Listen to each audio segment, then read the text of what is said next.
94-80, pobjeda Cibone, 15 sekundi do kraja.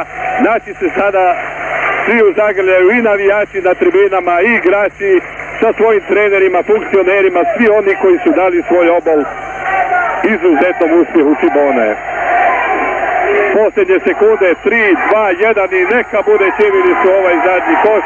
94-82, evo što se zbiva u dvorani kraj NEF stadiona u Budimpešti.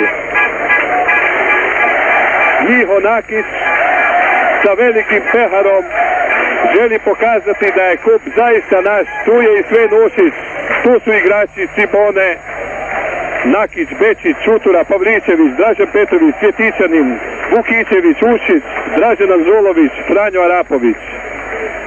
Sjajna predstava u Budimpeštanskoj dvorani sportova, ovdje kraj NEP-a, Cibona po drugi puta prvak Evrope.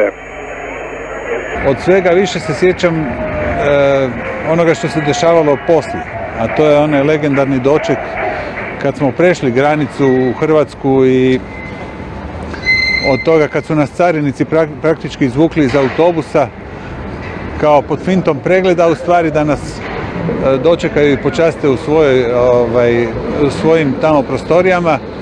I kad je jedan carinik izvukao jednu bocu vodke i veli, ovo ti je poslao Sabonis, kao da se ispriča za ono što te lupio, i bio isključen nakon toga.